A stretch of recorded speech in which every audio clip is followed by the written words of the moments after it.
美国外交家杂志称，解放军海军到本世纪30年代时候将拥有460艘舰艇。美军的致命弱点暴露了。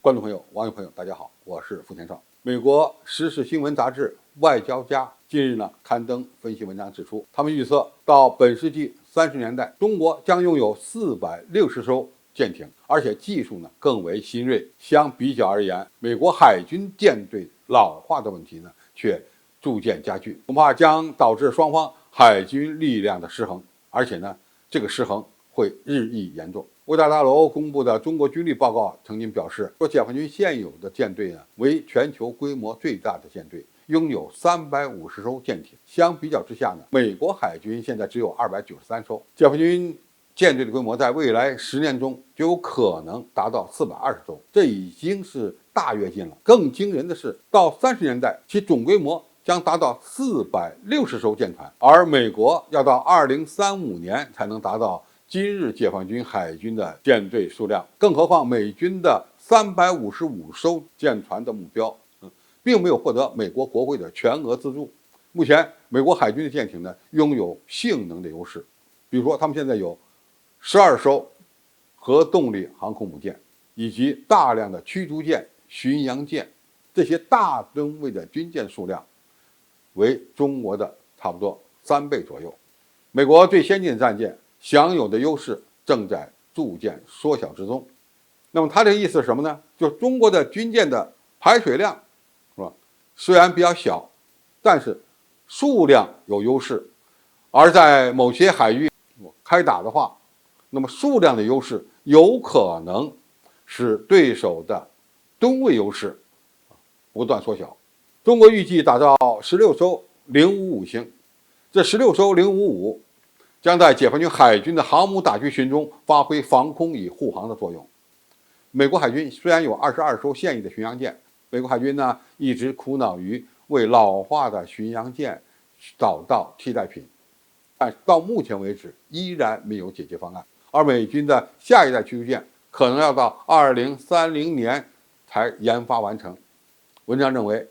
中国造船厂在未来10到15年内也会出现难以维持现有生产速度的问题，因为中国海军的舰船也会老化，而增加的维修负担恐怕与今日美国舰队的维修重担相当。此时中国海军的造船厂只有2种选择：第一，放缓造舰速度，将重心投入到旧军舰的现代化改造与维修上；第二，退役大量面临中期大修的舰艇，以维持更新更先进舰艇的生产。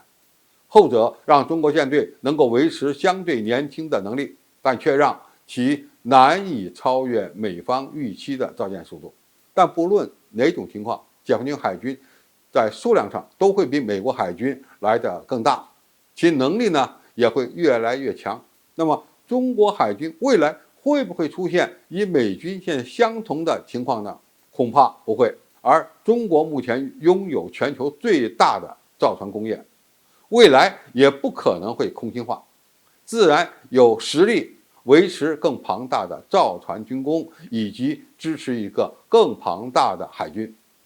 维修能力和造船能力的提升将支持一支更加庞大的海军。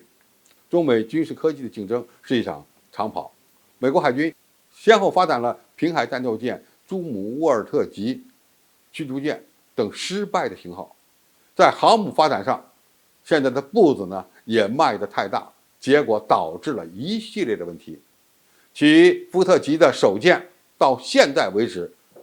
尽管已经列装了，还是没有形成初始作战能力。这些都为中国海军超越美军创造了机会和条件。未来的海上战争恐怕是兵力分散、火力集中，无人舰艇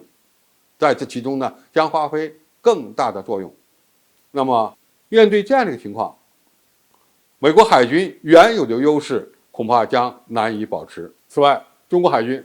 并不追求全球部署和海上霸权，可能不会建造过多的大型舰艇，不会走上美国海军老舰过多、更新太慢的老路，我们保持一支性能更先进、战备情况更佳、大小舰艇搭配合理的远洋作战力量，恐怕会更符合中国的利益。好，今天的评述就到这里，谢谢大家收看，我们下期再见。